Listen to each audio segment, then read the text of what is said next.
alaikum. Je demande aux dernières personnes qui sont encore debout de bien vouloir s'asseoir. Inch'Allah, on va reprendre immédiatement avec la suite du programme, avec l'intervention du frère Tariq Ramadan. Je ne vais pas m'éterniser sur sa présentation, je pense que tout le monde ici le connaît. Professeur d'islamologie à l'université d'Oxford et directeur du centre de recherche sur la législation et l'éthique islamique à Doha au Qatar. Juste pour vous dire qu'on a des livres au stand Tawhid du frère Tariq Ramadan, dont les derniers qui sont parus, la réforme radicale et plus récemment encore l'islam et le réveil arabe. Donc, Inch'Allah, on va commencer immédiatement avec son intervention. Bismillah.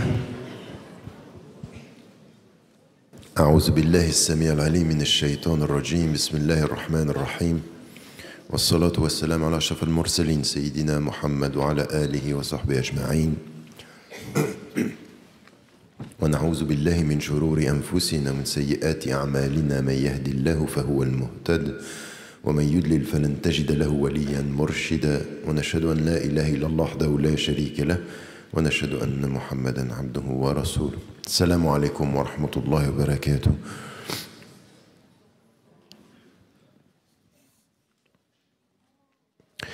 Bien, c'est avec un plaisir particulier que je suis là ce soir au nom de l'organisation qui traite au-delà de la notion de consommation, de la question de la philosophie de vie que nous devons avoir à la lumière de la révélation coranique et à la lumière de la tradition prophétique. Ça résonne là, c'est normal. Ça résonne, non? Un petit peu.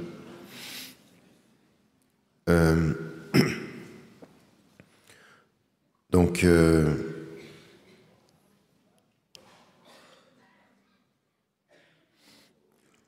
l'Union française des consommateurs musulmans et cette réflexion-là, vous allez voir dans le déroulement de mon intervention, à la suite de ce qu'a dit le Cheikh Mimta. C'est celui-là. Oui, merci. Eh bien, vous allez voir comment cet exposé devient important. Juste une chose que je voulais dire, parce que en même temps, un certain nombre d'entre vous sont là. Vous saviez que normalement, il devait y avoir une intervention cet après-midi à l'école de management ici à Lyon et que sous des pressions, elle a été annulée 2 jours avant et par l'administration de l'école. Et je pense que finalement, c'est tout un symbole de ne pas avoir pu parler dans une institution et de se retrouver ici et de pouvoir parler. C'est que ce qu'il faut que nous nourrissions par rapport à la société dans laquelle nous vivons ici, c'est jamais une mentalité de victime. Vous nous empêcherez de parler parfois, on continuera à parler souvent. Et il faut avoir cette attitude-là. Et donc, c'est vrai que certains ont pensé que ça voulait dire que tout était annulé ici à Lyon. Ben non, on est là et puis cette parole, il faudra l'entendre. Et quand des lieux nous empêcheront de parler, on continuera de parler autour des lieux pour que la voix parvienne. Et donc, c'est un encouragement à chacun d'entre vous, même si on voit ça, même si c'est répété, même si quand même il y en a marre, quoi, de gens qui vous empêchent de parler. Notre détermination aura raison de leur répétition. Et donc, il faut continuer. Je commence directement par 3 points d'introduction qui sont assez longs. Donc, c'est une longue introduction, mais vous allez comprendre pourquoi. Parce que c'est une introduction, en fait, non pas simplement à des points qu'il faut retenir, mais à une philosophie de vie qu'il faut constituer quand il s'agit de comprendre à la lumière de nos références et à la lumière du contexte dans lequel nous vivons, le sens de ce que nous essayons de réaliser. Vous savez, en termes si vous regardez toutes les spiritualités du monde, si vous observez toutes les philosophies du monde et toutes les traditions monothéistes, toutes, sans exception, vous allez vous rendre compte, en fait, que tout ce qu'elles disent sur l'être, tout ce qu'elles disent sur le sens de la vie, tout ce qu'elle dit sur le sens de l'existence et du rapport au sens, que ce soit au Dieu unique quand on est dans le monothéisme, que ce soit vis-à-vis de soi quand on est dans le panthéisme ou quand on est dans le bouddhisme où il n'y a pas de créateur mais il y a un rapport à soi de libération, ou quand on est dans les traditions, ce qu'on appelle l'animisme tel qu'on le conçoit, tel qu'on l'a traduit, en fait c'est une fausse traduction des traditions africaines, vous allez vous apercevoir d'une chose qui est une constante. Systématiquement dans ces traditions, toutes les philosophies, d'ailleurs même jusqu'à la philosophie grecque, vous allez vous apercevoir que, en fait, votre rapport à ce que vous avez dit et révèle le rapport à ce que vous êtes. Dites-moi comment vous êtes avec l'avoir, je saurai ce que vous êtes et qui vous êtes. Toutes les traditions disent ça. Au point même que ça aille non pas simplement à l'avoir, non pas simplement à l'objet matériel. Quelle est la première chose que vous avez et qui en fait va révéler ce que vous êtes? Eh bien la vie. Vous êtes en vie, vous avez la vie. Dites-moi la relation avec la vie et je vous dirai qui vous êtes. Et dans une société de consommation, vous verrez que des gens consomment la vie. Ils consomment, ce sont des consommateurs de vie. Plus de plaisir, plus d'oubli, oublie-toi, éclate-toi, et tu seras. Et tu seras rien. Toutes les philosophies, et l'islam en particulier, insiste énormément là-dessus. Je ne vais pas répéter les séries de versets, ayat qu'a répété le Cheikh Minta, qui sont tout à fait celles-ci, qui nous mettent en évidence. Pensez à votre relation à l'avoir, c'est penser à ce que vous êtes. En fait, votre relation à ce que vous avez est la fenêtre qui va révéler ce que vous êtes. Et l'islam dit ça de façon particulière, et je vais y revenir de façon particulièrement importante. Donc le rapport à soi, comment je suis par rapport à moi. Parce que Allah subhanahu wa ta'ala, il nous a donné la vie, il nous l'a donnée, vous l'avez, c'est un bien en votre possession, la vie. La vie, c'est un bien en votre possession. Parfois, vous savez, nous, on est parfois avec la vie comme certains sont avec le carburant. Mais vous savez, il y a des courants de pensée qui vous disent « Mais faites attention, vous avez aussi l'air, vous avez l'eau. » Il faut comprendre que tout ça, c'est de l'avoir. Comment vous êtes avec l'air, comment vous êtes avec l'eau, comment vous êtes avec les biens naturels, dit tellement sur ce que vous êtes. Si vous êtes des gaspilleurs de temps, si vous êtes des gaspilleurs de biens, d'eau, au point que le prophète, mais qu'est-ce qu'il dit à ce compagnon qui est en train de gaspiller l'eau quand il fait ses ablutions alors que l'eau, elle ne va pas manquer?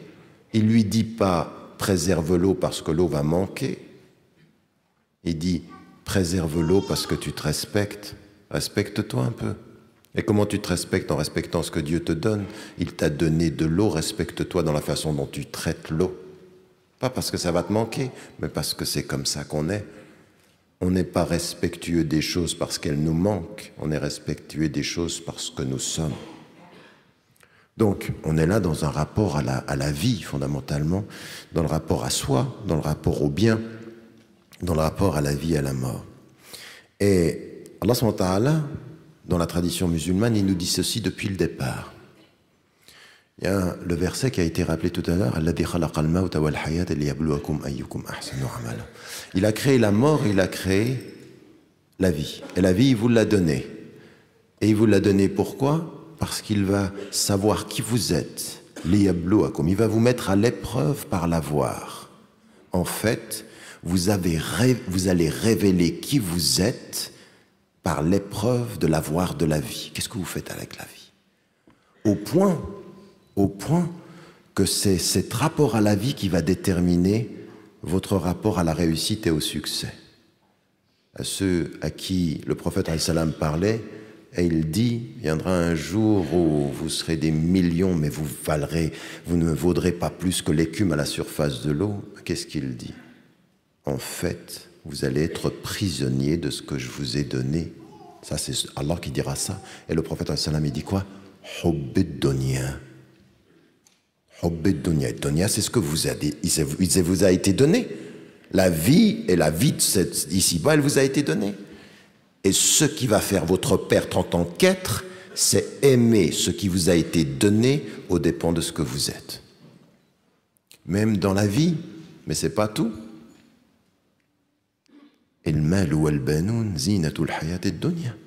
Vous regardez vos enfants, il vous a donné, et vous dites quand vous avez des enfants, alhamdoulilah, j'ai des enfants. Vous regardez votre argent, alhamdoulilah, j'ai de l'argent. Attention, même dans ce qu'il vous a donné de plus beau, si vous aimez mal le plus beau, ce qui est beau devient un mal. Si vous aimez mal ce qu'il vous donne, vous pervertissez ce que vous êtes. Parce que finalement, vous devenez fixé sur vos enfants, fixé sur votre argent. Et le mal ou le benoun. Au point que alors, le prophète il regarde sa propre communauté et qu'il dit à sa propre communauté les kulli ummatin fitna wa fitnatu ummatil mal. Pour chaque communauté, il y a une épreuve et l'épreuve de ma communauté, ce sera l'argent. Ce sera le bien. Donc on a de ce point de vue-là un rapport qui est déterminant, qu'il faut bien comprendre ici, c'est que tout ça, ça va nous révéler, il nous donne la vie, comment on est avec la vie. Il nous donne des biens, il nous donne des enfants, même des enfants que l'on aime avec le cœur. Attention, c'est pas tout d'avoir des enfants. C'est comment tu les aimes qui compte. C'est pas tout d'avoir des parents, c'est comment tu les aimes. C'est comment tu es avec l'avoir qui dit ce que tu es. Il y a certains qui ont des parents, la façon dont ils ont des parents, ça fait se poser des questions sur ce qu'ils sont. Dans leur façon de manquer de respect au fait d'avoir un papa et d'avoir une maman. Donc on est ici dans quelque chose qu'il faut vraiment réfléchir. Et Allah subhanahu wa ta'ala, il met en évidence ceci. Il dit, il vous donne une chose, et ce qui va être déterminant, au début de Surat al-Baqarah, il donne de ce qu'ils ont reçu. On leur a donné des choses, alors il leur a donné des choses, il nous a donné des choses. Et ce qu'il attend de nous, c'est qu'on donne ce qu'il nous a donné. Et ça va être déterminant. Sommes-nous attachés à ce que nous avons, ou sommes-nous généreux de ce que nous avons, ou sommes-nous conscients d'où cela peut venir et de la source de tout ceci. Ça, c'est un premier élément. Et puis, il y a une autre chose qui est importante, c'est que, en fait, dans notre façon d'être avec l'avoir, il y a aussi notre façon de déterminer l'amour. Allah subhanahu wa ta'ala, et dans Surat al-Luqman, Luqman dit à son fils, il dit à son fils, Anishkurillah, remercie Dieu. Mais pourquoi tu remercies Dieu? Remercie Dieu pourquoi? Pourquoi il faut remercier Dieu? Pour tout ce qu'il nous a donné. Vous sortez d'ici, vous regardez votre vie, ce que vous avez. Vous pouvez avoir 1000 défauts. Mais si vous avez une qualité, vous faites mieux de remercier. Donc vous ne pouvez pas ne pas remercier. La première des qualités que vous avez, c'est de pouvoir m'écouter, remercier d'entendre, remercier de voir, remercier de respirer, remercier. Remercier, ça veut dire reconnaître qu'il nous a donné. Mais ce qui est le plus important, à partir de quand dans votre vie commencez-vous à développer par rapport à l'avoir quelque chose qui ouvre le cœur? Comment se fait-il qu'il y a quelque chose de naturel dans le type, la qualité d'amour qu'il y a? Et ça, c'est transculturel. Il y a quelque chose dans la relation de la mère à l'enfant qui sera toujours qualitativement, pas forcément meilleur, mais différent de celle du père. Parce qu'il y a un rapport à la vie, un rapport au don. Eh bien, des psychologues se sont penchés là-dessus, des cultures en ont parlé. Il y a une chose qui est très très importante. C'est que viennent de la part de ceux qu'on aime quelque chose de tout à fait particulier vis-à-vis de l'avoir. C'est qu'ils donnent sans attendre de remerciements. Ils donnent sans compter. Et le meilleur exemple, c'est le cadeau. Le cadeau. Je te donne un cadeau parce que c'est un don du cœur. Je ne te donne pas pour que tu le consommes. Je te le donne par amour. Ce n'est pas un don que tu payes, C'est un don que tu reçois avec le cœur car il est gratuit. Alors, là, qu'est-ce qu'il nous dit? Toute cette création, il vous a donné tout ça. Et pour ça, il faut remercier. C'est un don gratuit. Il ne vous le devait pas. Il ne vous le doit pas. Et la mère, quand elle donne de l'amour, elle ne le doit pas. Ça vient naturellement. Elle donne, et elle donne d'autant. C'est tellement vrai que celui qui a créé le paradis, pour ceux qui savent dire merci, dit ce paradis est au pied de la maman à qui tu ferais bien de dire merci, parce qu'elle t'a donné sans compter. Je suis en train d'essayer de vous expliquer ici que dans le rapport à l'avoir, au rapport au don, à la générosité, il y a une philosophie de la vie qui est fondamentalement quelque chose qui ouvre au cœur. Il faut entrer dans le monde de l'avoir, non pas en comptant, mais en pensant à la qualité des choses. La société de consommation vous fait compter.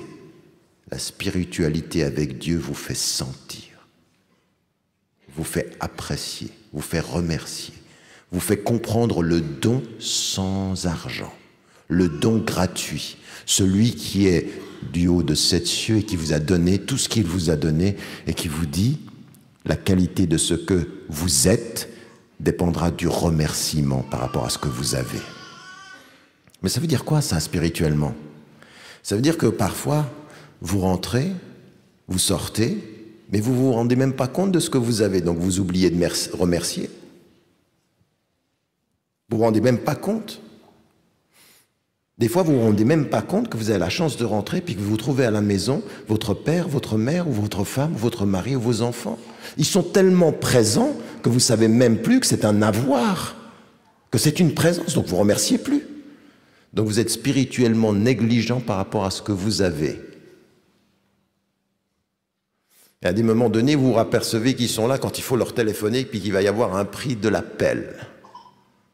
Parce que ça coûte de téléphoner.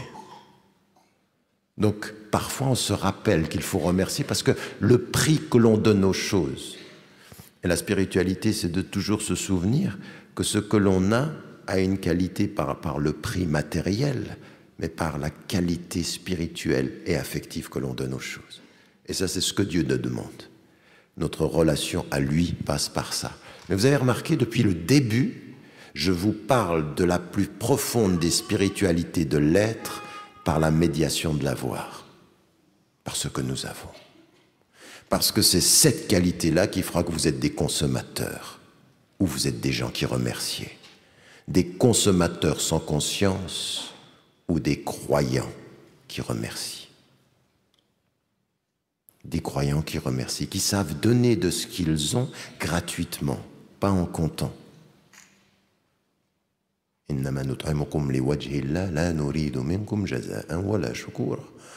vous donnons pour le visage, pour Allah. On ne veut pas de remerciement. Mais qu'est-ce que c'est ça? C'est donner de ce que l'on a sans compter. On ne veut pas de remercier. On ne va pas calculer. La philosophie de ce que je viens de dire, qui fonde la solidarité fondamentale à partir du remerciement, est à l'opposé fondamentalement de toute attitude consommatrice. L'attitude consommatrice, elle est à l'opposé de ça. Elle calcule, elle compte. Elle calcule encore pour avoir davantage. Elle n'est pas dans le don gratuit, elle est dans l'accumulation quantifiée. Vous suivez ce que je viens de dire là? Elle n'est pas dans le don gratuit, mais dans l'accumulation quantifiée, la quantité. Plus, c'est plus, c'est plus. Et ça, psychologiquement, ça vous colonise. Qui est-ce qui vous prend par cela? C'est quand t'es nafs, ammartum bissou. C'est exactement ça. Et nafs, ammartum bissou, c'est exactement ça. Quand les émotions et le désir commencent à prendre le dessus, vous êtes dans la consommation quantifiée, non pas dans le don gratuit. Et nafs al-mutma'inna, qu'est-ce que c'est? Celle qui s'est détachée, qui s'est donnée sans compter. Elle est en paix. Elle ne calcule pas, elle donne. Et vous allez vous rendre compte d'une chose, à la fin du mois, quand vous calculez le salaire, vous pouvez être plus troublé que quand vous offrez sans compter. La différence entre calculer son bien et offrir sans compter. C'est toute la relation que vous avez avec la vie Il y en a qui calculent leur vie et il y en a qui offrent leur vie. Vous savez ce que c'est ça? Le sacrifice. Se donner. Donner. Ça, c'est sacrifier tout ce qui peut être l'accumulation. Donc vous apercevez qu'ici, on a quelque chose de fondamental qui va tout changer. Tout changer notre rapport à la consommation. Si on comprend ça, pas si on vient simplement à dire « est-ce que tu manges halal ?» Il y en a qui mangent halal et qui comptent. Et il y en a qui ont compris que c'était beaucoup plus profond que ça. Il faut entrer dans ces profondeurs-là. Et donc là, c'est tellement important ceci que dans la classification des principes islamiques, on peut se poser des questions d'ailleurs, pourquoi? Et Shatibi, quand il écrit le Muwafaqat, il synthétise des siècles qui l'ont précédé de penser sur les objectifs fondamentaux de Sharia. Sharia, la voie de la fidélité aux principes de l'islam. Aux principes et aux objectifs de l'islam. Et ils en arrivent à dire, vous savez, il y a 6 principes ou 5. Al-Qarafi ajoute un 6e, mais il dit 5. La protection des dînes, de la religion, de l'aql, de l'intelligence, des nafs, de l'intégrité personnelle, de el-nasl, c'est-à-dire la famille, et il ajoute l'amwal, les biens. Une religion qui vous parle de spiritualité et qui vous dit un des objectifs fondamentaux, c'est de protéger l'avoir des gens, leur droit à l'avoir. Et ensuite, Qarafi ajoute l'ard, c'est-à-dire la dignité, on dit l'ard, on traduit par karama, c'est-à-dire on traduit dans le sens de karama, c'est-à-dire la dignité. Mais quand vous y réfléchissez, mais ça paraît pas de même nature en fait. Parce que il y a dans les 2 derniers, et c'est pour ça qu'on les met à la fin, et nasl, c'est-à-dire la relation, ce que vous avez de relation familiale, et les biens, c'est-à-dire votre bien. Et ils ont mis ceci parmi les principes supérieurs de l'islam. Pourquoi? Parce qu'en fait, ces principes supérieurs de l'islam, la façon dont vous êtes avec la famille, la façon dont vous êtes avec vos biens, c'est une façon qui va être déterminante dans la façon dont vous êtes avec la religion, avec votre personne et avec votre propre cœur. Parce que l'avoir va révéler ceci. Et donc c'est un droit, mais pas simplement un droit à ce que j'ai, mais savoir à la lumière de nos principes islamiques comment on gère nos biens, comment on gère notre rapport à la possession. C'est capital. Pourquoi? Parce que toute relation, toute philosophie de l'être humain qui ne gère pas la relation de l'être humain à ce qu'il a est une religion ou une spiritualité bancale. Le communisme, à un moment donné, faisait croire aux gens, tu ne vas pas travailler pour toi-même, tu vas travailler pour la communauté. Quand pour vous, vous n'avez pas un intérêt à travailler, par la force des choses, vous allez travailler moins. On a cet égoïsme en nous. Donc on travaille pour soi. Et finalement, dans le communisme et le collectivisme, et c'était travailler pour la communauté, au bout d'un moment, s'il n'y a pas un intérêt qui vous revient, il faut mettre un policier derrière toute personne. Parce qu'au bout d'un moment, si on n'y voit pas son intérêt, donc il faut qu'on puisse aussi y voir son intérêt. Mais attention, non pas un intérêt égoïste, mais un intérêt pour soi à la lumière de ce qu'on peut donner aux autres. Et ça, c'est le rapport que notre religion nous dit. Tu as le droit. La tansa nasibaka min ad-dunya.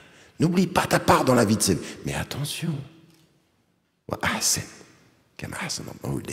Et fais le bien comme Dieu a fait pour toi. C'est-à-dire, c'est la qualité de ta façon de prendre ton bien. C'est la façon dont tu vas le faire. C'est pas simplement prends ton bien et oublie le reste. Non, attention, fais le bien dans ce que tu as. Et faire le bien dans ce que tu as, c'est apprendre à remercier Dieu, apprendre à ne jamais oublier qu'il est la source de tout ce bien-là, comme l'a dit le cheikh Minta tout à l'heure. Donc ici, on s'aperçoit de ce qui est important. Notre ego, ce que l'on est, nos enfants, nos parents, le monde, la société, comment on doit gérer tout ceci. Une fois qu'on a dit ceci, on vient au Coran. Allah subhanahu wa ta'ala, il nous dit, et en particulier dans l'une des dernières sourates révélées en matière de ahkam, surat al-Ma'ida, il nous met en évidence tout ce qu'il nous a donné. Est-ce qu'il nous a donné, comme il l'appelle, ce qu'il nous a donné, at-tayyibat, c'est-à-dire les bonnes choses. Il vous a donné les bonnes choses. Et ces bonnes choses, il vous dit, n'oubliez pas votre part. Tout ça, c'est pour vous. Maintenant, il faut que vous utilisiez tout ceci en sachant, comme il a été dit, que ce n'est pas votre possession, mais que ce qui va être déterminant, c'est comment allez-vous faire usage de ce que je vous offre. Je vous l'offre gratuitement. Allez-vous vous en servir dignement? Or, saurez-vous vous en faire usage éthiquement, moralement, dignement? Ça, c'est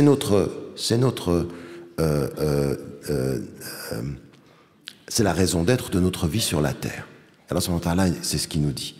Et nous, maintenant, on se regarde, on a cette philosophie, on comprend, on essaye de comprendre. Alors, il nous a donné tout ça. Cette terre, elle est ici. Maintenant, dans notre consommation, comment on va faire?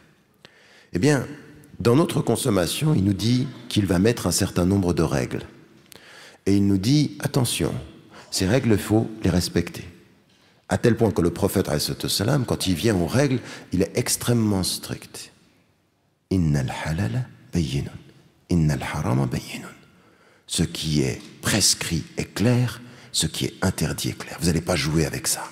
Vous ne commencez pas à essayer de rendre le halal haram ou le haram halal, c'est clair. Il y a des limites. Maintenant, pourquoi est-ce qu'il faut que les limites soient claires? Non pas simplement pour que nous, on soit obsédés par la clarté. Une limite qui est claire, elle n'est pas simplement claire parce qu'elle dit la limite, elle est claire parce qu'elle implique. Et on va prendre un exemple.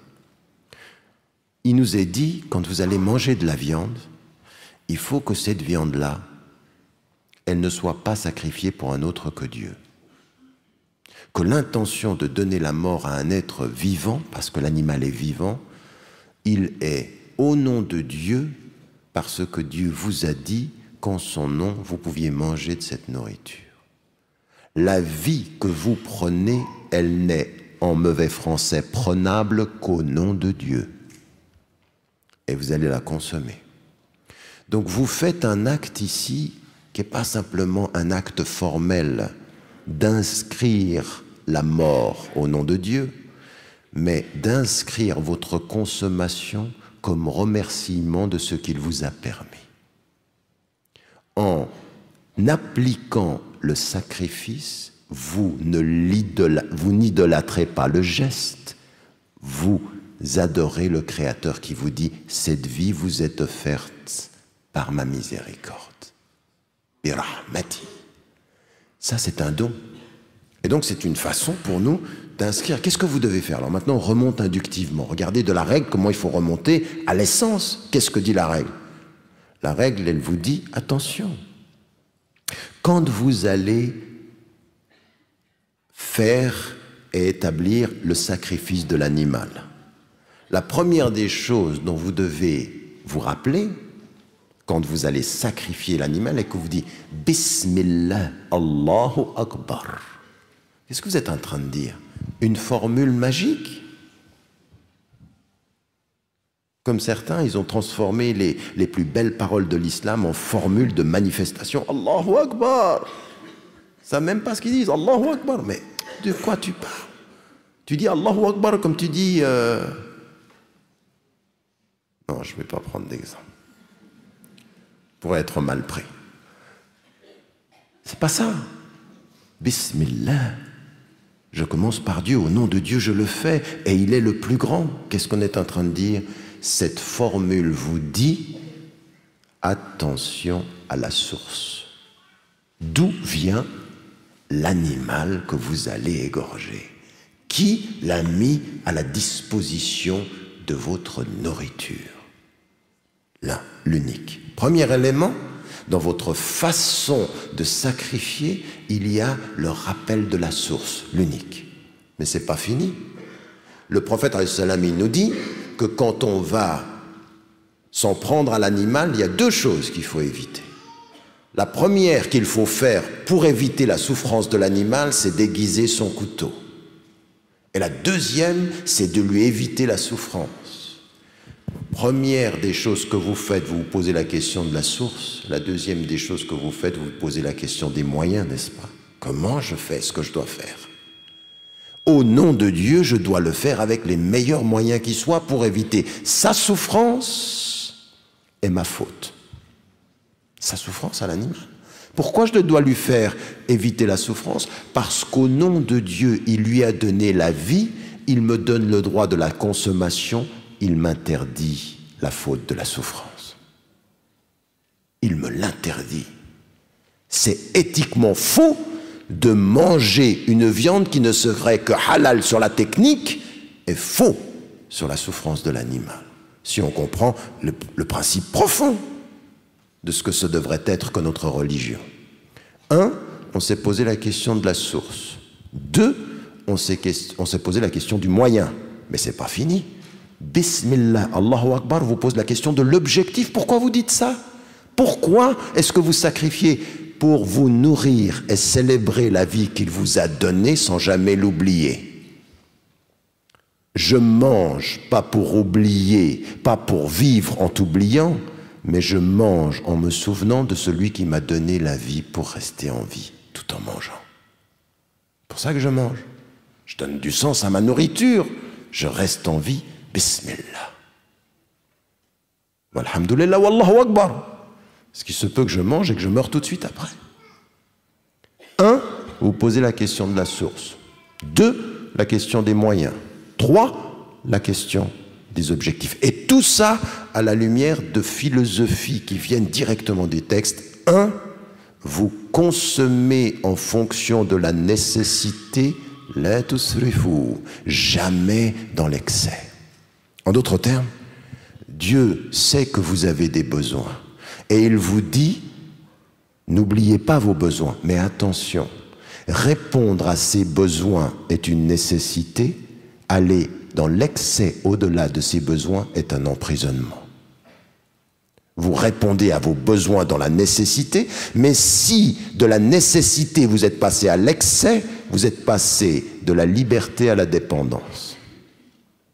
Parce que vous êtes dans l'excès.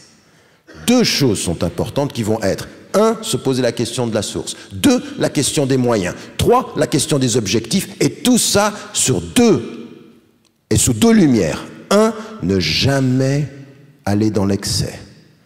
2, ne jamais tomber dans la dépendance. Pas d'excès, pas de dépendance. C'est la philosophie de l'islam. Qui vient d'où? Al-Qur'an wa Sunnah. Et quand quelqu'un qui on dit, parce qu'il y en a certains, ils sont tellement littéralistes avec les mots qu'ils ne comprennent pas ce qu'on est en train de dire, donc on répète. Quand je dis philosophie de l'islam, je ne suis pas en train de dire comme certains qui comprennent parfois un peu mal ce que je peux dire, je ne suis pas en train de dire, parce que certains, ils pensent que la philosophie, c'est... A'udhu-billah. La philosophie, qu'est-ce que c'est? Là, quand je parle de la philosophie de l'islam. On prend le Coran, on prend la tradition du prophète, Al-Qur'an wa Sunnah, et on tire de ces 2 références une façon d'être dans le monde. Vous comprenez? Ça s'appelle une philosophie, un rapport à la sagesse. Ce qui est dit dans le Coran et qui est une des façons... Le prophète, qu'est-ce qu'il nous a donné? Sunnah. Qu'est-ce que c'est Sunnah? C'est la façon dont le prophète, va appliquer le Coran. Comment ça s'appelle dans le Coran? El-Kitab wal-Hikmah. Et le hikmah, qu'est-ce que c'est? Sagesse. Philosophie, ça veut dire quoi? Amour de la sagesse.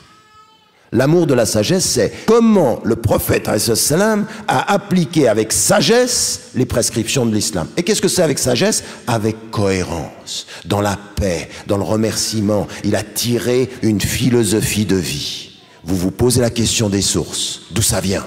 Vous posez la question des moyens, vous posez la question des objectifs et vous posez toujours 2 questions. Jamais d'excès, jamais de dépendance. Aucune dépendance. La ilaha illallah, le tawhid, c'est pas de dépendance. À rien si ce n'est à lui. Le processus de libération de toutes les consommations, de tous les avoirs, c'est d'être avec l'être, l'unique. Tout le reste, c'est du shirk. Tout le reste, c'est peut-être du shirk. On n'en sort jamais, c'est une lutte permanente. Mais vous m'avez bien compris, là on a dégagé du Coran et de la Sunna une philosophie de vie. Et cette philosophie de vie, j'arrive à ma conclusion, je crois. C'est pas mal, je fais des progrès. C'est bien, non? Je suis dedans? Je suis dans mon temps, non? Largement. Donc, ce que je disais, comment on fait pour ne pas aller dans l'excès? en mesurant ses besoins. Mais ça, c'est important. Vous savez, dans les traditions spirituelles, dans les traditions essentielles, les traditions mystiques, dans la spiritualité, qu'est-ce que c'est le besoin? Quand Allah subhanahu wa ta'ala, il vous dit dans le Coran, et sachez que la connaissance de Dieu se place entre l'homme et son cœur. Qu'est-ce que ça veut dire? Ça veut dire, reviens à ton cœur et mesure tes besoins. Mesure tes besoins. C'est-à-dire ton besoin, ta nécessité de sa présence. La connaissance que tu as de lui, elle sera entre toi et toi. Rappelez-vous toujours de cette formule. Entre toi et toi, il y a Dieu, et entre toi et Dieu, il y a toi. Après, vous méditerez là-dessus toute la nuit. C'est une formule fondamentale, ça, en matière de spiritualité. Entre Dieu et vous, il y a vous. Et entre vous et vous, il y a Dieu, selon la formule coranique. Mais bref, ce que je voulais dire là, c'est fondamentalement ceci, que dans nos besoins, ça vient d'un travail qu'on a sur soi. Vous êtes combien dans cette salle? Disons, je ne sais pas, vous êtes plusieurs centaines. Aucun d'entre vous n'a les mêmes besoins. Mais ce que l'islam vous dit, c'est de reconnaître que vous n'avez pas les mêmes besoins.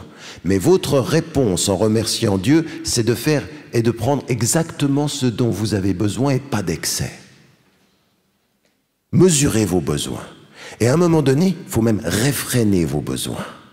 Et en permanence, le vrai djihad de la spiritualité, c'est de ne pas suivre plus de besoins que l'on en a.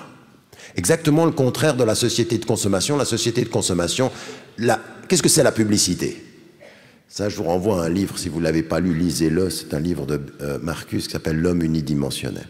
Et il fait un travail assez intéressant. Il dit, en fait, nos sociétés aujourd'hui, qu'est-ce qu'elles font? Elles créent du besoin. Elles vous font penser que ce que vous voulez, vous en avez vraiment besoin. Qu'est-ce que c'est une publicité? Vous êtes assis devant votre télévision, vous pensez que c'est une relation passive avec la télévision. Maintenant, vous avez, j'espère, compris qu'il n'y a pas de relation passive avec la télévision. Si vous êtes devant la télévision et que vous pensez en regardant la télévision ou les publicités que c'est une relation passive, je peux vous dire que vous êtes dangereux pour vous-même. Toute personne qui regarde la télévision et qui pense au moment où il regarde la télévision qu'il maîtrise le truc, il n'a rien compris à la télévision. Je me souviendrai toujours de mon grand-oncle, juste avant de mourir, rahimahullah. Il disait, quand il parlait de la télévision, il était très perturbé par la télévision. Il ne voulait pas de télévision à la maison. Mais je vous dis pas ceci pour diaboliser la télévision. Mais si vous n'êtes pas sérieux avec la télévision, c'est le diable chez vous. Et lui, il disait, c'est le diable, cette télévision. Pourquoi? Parce qu'en fait, c'est une présence anodine. Mais ce qui en sort n'est pas anodin du tout. Ce qui en sort dans votre salle à manger, c'est le produit le plus puissant pour faire de vous des consommateurs sans conscience. Et ça passe pas par votre conscience, justement, c'est ça le problème. Ça passe par le stimuli émotionnel. Vous êtes là, vous pensez que c'est une relation neutre? Pas du tout. C'est la production de vous faire, par des images, créer le besoin d'un besoin dont vous n'auriez pas eu besoin si le besoin ne vous était pas proposé. Donc vous finissez dans le besoin. Pas de Dieu, parce que nous sommes des êtres en besoin de transcendant, mais en besoin d'avoir. Quand vous avez une publicité qui vous parle à la maison et que vous vous levez pour faire la prière, votre prière est la résistance à l'appel de la publicité. Si vous avez compris le vrai sens des choses, prier, c'est résister aux faux appels du besoin qu'on a créé pour vous. Et on vous tient par ça. Alors, là, il vous appelle à l'élévation pour qu'on ne vous tienne pas. La publicité vous appelle au regard pour qu'on vous y tienne, par les motifs. Donc c'est une vraie lutte. Vous ne le savez pas, mais dans votre salle à manger, il y a un djihad là. Malheureusement, on le perd souvent, on ne s'en rend même pas compte, parce qu'on ne savait même pas que c'était un djihad. On ne savait même pas. Donc on finit par entrer dans ce jeu-là. Ce que je veux dire par là, c'est que une fois qu'on a compris un peu ceci, qu'on est en train de parler de ceci, on dégage cette philosophie-là et on va lutter contre ces dépendances. Vous savez, C'est quoi lutter contre ces dépendances? Quand Allah subhanahu wa ta'ala dit dans le Coran, liyuzakkikum wa yu'allimukum al-kitaba wal hikma.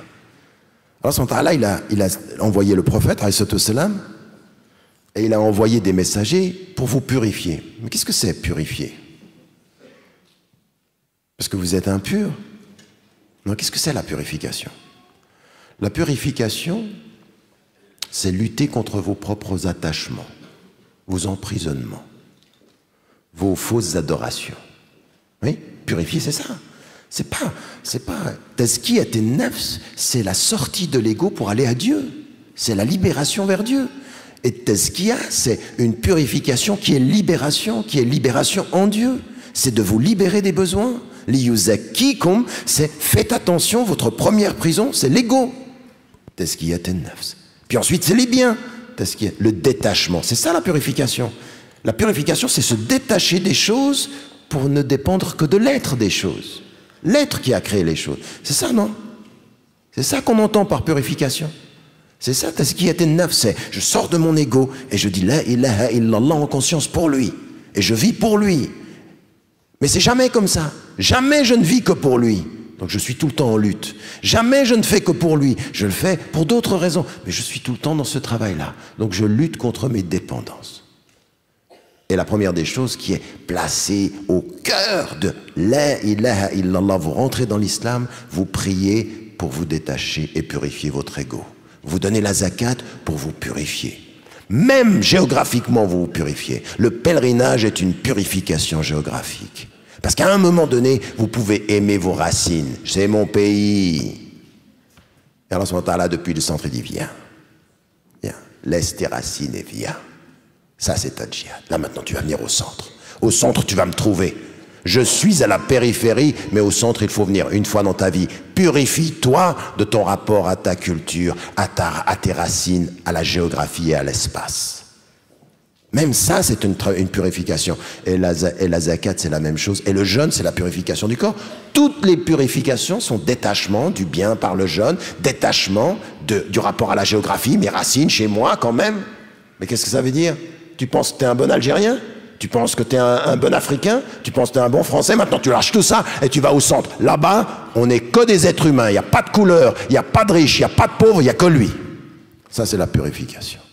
C'est la purification du sens que dans ton pays, tu peux penser que tu es un bon Algérien, tu es un bon Marocain, tu es un bon Tunisien, tu es un bon Suisse, tu es un bon Français. Tout ça, c'est faux. Tout ça, c'est du shirk potentiel. Tu peux même devenir un consommateur de patriotisme. Vous me suivez là? Vous voyez la purification où elle est? Tout ce qu'on dit là, tous les piliers, c'est que de la purification, c'est que du détachement. Mais c'est une lutte permanente. Mais il faut accepter qu'on est, comprenez, on n'est pas des anges, on n'est que des êtres humains, donc c'est une lutte. Et je termine en disant qu'à partir de ça, quand on a compris ceci, on revient maintenant à tout ce qu'on est en train de dire. Qu'est-ce que j'ai dit tout à l'heure? On cherche la source, on se pose la question des moyens, on questionne les objectifs, sans jamais d'excès, et en luttant contre les dépendances. D'accord? Quand vous avez cette philosophie-là, eh bien, vous devenez les plus grands résistants à la société de consommation. Je vais même vous dire une chose. Le jour où nous aurons compris, et que nous pourrons transmettre aux chrétiens, et aux juifs, et aux bouddhistes, et que nous pourrons partager ça avec toutes les spiritualités, ce qui est l'essence fondamentale de notre religion, alors là, votre présence contribuera au bien-être de ce pays. Moi, au bout du compte, que vous votiez, c'est bien civiquement. Mais que vous soyez des êtres de la plus profonde des philosophies qui questionnent la consommation, qui questionnent l'oubli, qui questionnent le déni de la dignité humaine, ça c'est le plus important. La contribution fondamentale au sens des choses, ça c'est important. Parce que même la politique, ça se consomme. Vous avez vu comment les gens sont avec la consommation? C'est passionné. Dès que vous sentez de la passion dans les choses, vous savez qu'on est passé de l'être à l'avoir. Il y en a qui sont en politique parce qu'ils ont l'amour de l'avoir du pouvoir. C'est plus du tout le service des gens, c'est plus du tout être, c'est avoir du pouvoir. La gouvernance qui était censée gérer finit par devenir l'objet qu'on cherche, le pouvoir. Donc on est dans la distorsion complète. L'économie qui devrait être la solidarité devient la façon d'acquérir plus et plus d'argent. Vous avez compris les trois choses qu'on met en évidence, et pas d'excès, pas de dépendance. Eh bien, dans la société de consommation, dans le consumérisme, ce qu'on est en train de vivre maintenant, eh bien, qu'est-ce qu'on fait de nous? Eh bien, on crée du besoin. Et cette création du besoin est souvent artificielle. On nourrit des dépendances. Les modes, c'est ça. Une mode, qu'est-ce que c'est? C'est nourrir une dépendance. Une mode, c'est une façon noble de dire t'es dépendant. Oui? C'est une belle façon de dire t'es dépendant. Tu fais comme tout le monde. C'est une façon noble de dire t'es un mouton. Ouais. On a des façons nobles de dire les choses. Suis la mode, c'est la mode, t'es un mouton. En langage populaire, t'es un crétin. Et en langage encore philosophique, t'es un être qui se croit libre, attaché. Attaché. La mode, c'est attacher les gens libres. Quelles qu'elles soient, même les modes de pensée. Je ne parle pas des modes vestimentaires, il y en a tout de suite, ils pensent à la mode. Non, il y en a qui ont des modes de pensée. Les modes de pensée, c'est de dire, tu sais quoi? Mais arrête de parler de charia, de djihad, parle comme tout le monde. Et il y en a qui parlent comme tout le monde. Ils n'utilisent même plus leur terminologie. Ils n'utilisent même plus leur terminologie parce que dans la mode, charia, c'est devenu un gros mot. Djihad, c'est devenu un sale mot. Parce que nous, on ne connaît pas les définitions. Ça, c'est une mode de pensée. Mode de pensée, c'est devient invisible. La mode de pensée, c'est on ne veut pas te voir. C'est pas que tu deviens distingué par ta dignité d'être libre, c'est que tu deviens dépendant par ta capacité à devenir invisible. La dépendance des invisibles. Alors ça, c'est le pire. Rappelez-vous toujours de ça, ceux qui veulent tellement devenir invisibles qu'ils ont une dépendance totale au règne qui leur est imposé. Bon, ça c'était un élément sur lequel il faut que vous réfléchissiez, mais maintenant on en arrive par rapport à cette société-là, c'est ma conclusion, qu'est-ce qu'on fait? Encore une fois, c'est à la lumière de tout ce qu'on a dit, c'est de créer des besoins et de faire croire qu'on est libre. La vraie question dans la société de consommation, c'est pas de faire ce que vous voulez. C'est pas ça. Les moyens qui sont mis en place dans une société de consommation sont tellement puissants, psychologiquement, médiatiquement, collectivement, que la vraie question, c'est pas de se dire « est-ce que je fais ce que je veux ?» C'est pas ça la vraie question. La vraie question, religieusement, spirituellement, philosophiquement, c'est celle-ci. C'est pas « je fais ce que je veux », c'est « es-tu sûr que ce que tu veux, c'est ce que tu veux ?» Vous comprenez, il y a une question avant celle-ci. Est-ce qu'on n'a pas créé en toi le besoin que tu penses que ce que tu veux, c'est ce que tu veux, mais au fond du compte, tu veux ce que tout le monde veut. Donc tu n'es pas sûr que tu le voulais. Tu n'es pas sûr que tu le voulais. Ça s'appelle en français l'instinct grégaire. Transformer les peuples en peuples moutons. Et ça marche, même chez les peuples les plus sophistiqués. En matière, plus là, il y a une capacité technologique, plus on peut maîtriser les consciences populaires. Donc on en vient à se dire, voilà, dans notre consommation, comment on va faire? Eh bien, dans tout ce que vous mangez, dans la façon de vous avez de vous vêtir, maintenant, vous allez soumettre votre consommation quotidienne à ces 4 questions. 1, la source. 2, les moyens. 3, les objectifs. Ça, c'est les éléments. Et tout ça, dans la philosophie, pas d'excès, pas de dépendance. Eh bien, quand vous mangez, même aujourd'hui, on s'aperçoit que des musulmans, dans des organisations, utilisent les éléments de l'islam et les intègrent à la société de consommation. C'est-à-dire, on va manger autant, mais c'est halal. Beaucoup de viande, on va avoir des vêtements qui ont exactement les mêmes caractéristiques. On ne se pose même pas la question de la source. Qui a fait le vêtement que tu portes? Des esclaves? Des gens qui sont payés $1, $2 dans les pays pauvres? Tu te poses la question de la source ou pas? Qui a fait ce que tu portes? Qui a fait le ballon avec lequel tu joues? Qui a fait le ballon avec lequel joue ton enfant à qui tu l'as payé? Sur quel esclavage tu acceptes de dire c'est halal, j'ai payé le prix du ballon? Tu as payé le prix du ballon et la dignité de la vie de celui qui l'a fait, ou de celle qui l'a fait. Donc on se pose la question de la source. Les moyens, le salaire que l'on a, comment on fait pour acheter les choses, ça c'est aussi le moyen. Quel est l'objectif? Pourquoi on fait ça? Pourquoi tu t'habilles comme ça? Quels sont les... Il y en a qui achètent des vêtements, les grandes marques et tout ça. Il faut se poser la question de la source. Il faut se poser la question des moyens, les moyens que l'on met.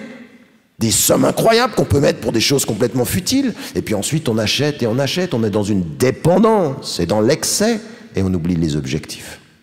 Soumettre même la question de l'islam. Parce qu'il y en a certains, ils disent, tu vas aller au pèlerinage. Tu vas aller au pèlerinage. Et le pèlerinage, c'est un moment spirituel très fort. Il faut payer. Et tu vas payer. Et tu payes. Parce que ce que toi tu donnes pour le cœur, lui il le calcule pour la finance. Mais ça ne veut pas dire que c'est des gens forcément mauvais. Parce qu'au départ, certains d'entre eux ont commencé avec un grand cœur. Mais vous savez, quand vous commencez avec un grand cœur sur les objectifs, parfois vous finissez avec un cœur calculateur sur les moyens. Si vous êtes fixé sur les moyens, vous finissez par calculer les moyens. Il y a des gens qui ont commencé à se donner un service pour la communauté, mais ils ont pris les moyens pour la fin. Et donc ils se trompent. Raison pour laquelle il faut toujours garder la source, les moyens et l'objectif. Pas d'excès, pas de dépendance. Ça, c'est une vision shamela, une vision générale de ce que nous enseigne l'islam à partir de nos sources. Et j'aimerais vous dire, il faut faire ceci dans votre vie quotidienne. Et quand je vous dis ceci, je ne vous le dis absolument pas simplement par rapport à la vie en Occident, je vous le dis même par rapport à l'islam, même par rapport aux principes de l'islam, même par rapport à notre façon dont nous gérons la viande, dont nous gérons les vêtements, dont nous gérons notre rapport à nos enfants. Même par rapport à la médecine, aujourd'hui, on avait un colloque sur la bioéthique avec des savants et des médecins, et puis à un moment donné, un savant, il était excédé de la discussion, il dit, mais il faut qu'on arrête maintenant, il faut qu'on se pose la question de savoir qu'est-ce que c'est la médecine, qu'est-ce que c'est la santé. Parce qu'aujourd'hui, on consomme du médicament, on vous parle d'organes et on vous regarde, on fait de la psychologie qui fait de l'argent, on vous fait consommer du psychologique, consommer du médical. Ce qui était au départ un service à votre santé devient un service à notre porte-monnaie. Et si vous n'êtes pas dans ce rapport-là, si vous ne faites pas ce travail-là, eh bien vous perdez le sens. C'est là notre contribution, Wallahu a'lam. Je termine sur une note qui est une note de responsabilisation. Parce que chacun d'entre nous ici dans cette salle, on a une organisation qui parle du consommateur. Il faut remonter de la consommation à la source, aux moyens, aux objectifs, et il faut s'engager là-dedans. Et je répète ceci, dans notre vie quotidienne, c'est comme ça que ça... Et encore une fois, je termine sur un point qui me paraît capital. Vous ne pouvez pas tout changer tout de suite. Parce que si vous appliquez ça à tout, vous ne mangez plus rien. Mais quand même, il y a des choses qu'il faut éviter de manger tout de suite. Il y a quand même des choses qu'il faut arrêter tout de suite. Il y a quand même des choses, il faut vous poser la question, est-ce que c'est juste ce que je fais? Qu'est-ce que j'entretiens comme source? Quelle philosophie de vie j'ai là, en consommant ça? Donc il y a des choses, on peut commencer tout de suite. Et peu à peu, on réforme. Et puis, dans les limites du possible. Jamais même, vous savez, il ne faut pas être dans l'excès dans la consommation, il ne faut pas être dans l'excès dans la réforme. Parce qu'il y en a certains, ils viennent à une conférence, ils entendent quelque chose, et puis encore, ils vont tout changer ce soir. Ça, c'est excessif. Le plus difficile, la chose la plus difficile dans la vie, c'est la mesure. C'est la mesure. La mesure, c'est la maîtrise de soi. Que Dieu nous aide, Inch'Allah. Salam alaikum.